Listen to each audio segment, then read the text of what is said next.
कहते हैं कर्म करना तो मनुष्य के बस में है, लेकिन परिणाम ऊपर वाले की इच्छा पर निर्भर है। तभी कहा गया है कर्म किए जा, फल की इच्छा मत कर, क्योंकि परिणाम देना परमात्मा का काम है, जो कि कर्म से ही इंसान की पहचान होती है।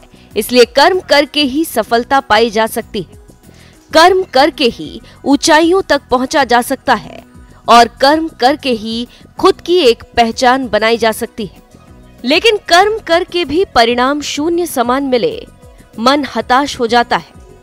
कई दफा किस्मत साथ नहीं देती और कई दफा अशुभ योग में किए गए कार्यों का परिणाम बुरा ही मिलता है। यूं तो ज्योतिष की दुनिया में एक से बढ़कर एक ऐसे ऐसे अशुभ योग का जिक्र है जिनका अनिष्टकारी प्रभाव अर्श से फर्श तक पहुंचा देता है। लेकिन आज हम एक ऐसे अशुभ योग की बात करेंगे जो तमाम अशुभ योग में सबसे टॉप पर आता है।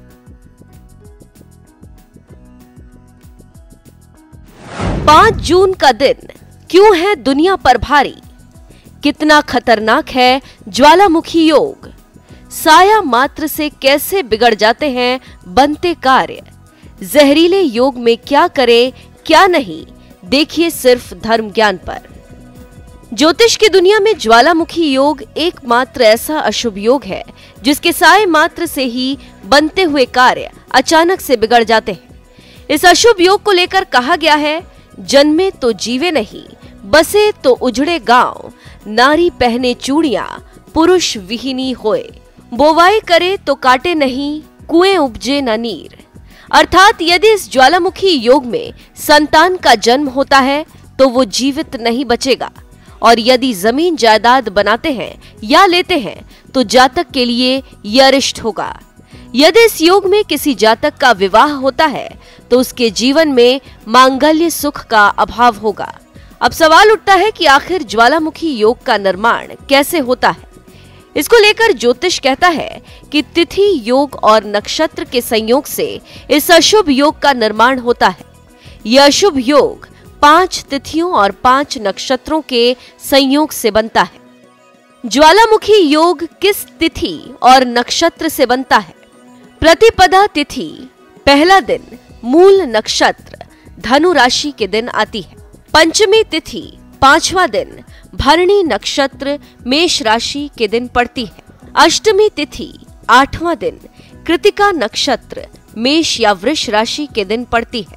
नवमी तिथि 9वां दिन रोहिणी नक्षत्र वृष राशि के दिन पड़ती है। यदि दशमी तिथि 10वां दिन आश्लेषा नक्षत्र कर्क राशि के दिन पड़ती है।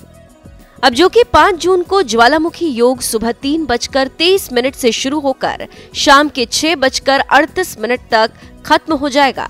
इस कारण इस अशुभ योग के प्रभाव से क्या हो सकता है और क्या भूल कर भी नहीं करना चाहिए, आइए जान लेते हैं। ज्वालामुखी योग का विनाशकारी प्रभाव।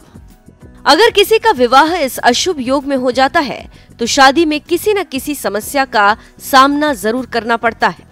वैवाहिक जीवन में सुख नहीं रहता। कहा जाता है कि किसी भी शुभ काम को इस योग पर बिल्कुल भी नहीं शुरू करना चाहिए। अगर किसी बच्चे का जन्म ज्वालामुखी योग में हुआ है तब उसे अरिष्ट योग हो सकता है। इसके लिए कुंडली दिखाना सही रहेगा। ज्वालामुखी योग में बोया गया बीज भी अच्छी फसल नहीं देता। अगर कोई व्यक्ति ज्वालामुखी योग में बीमार पड़ जाता है तो उसे लंबे समय तक उस बीमारी का सामना करना पड़ सकता है। नया घर, कुआं खोदना या फिर नए घर की नींव इस अशुभ योग में बिल्कुल नहीं रखनी चाहिए।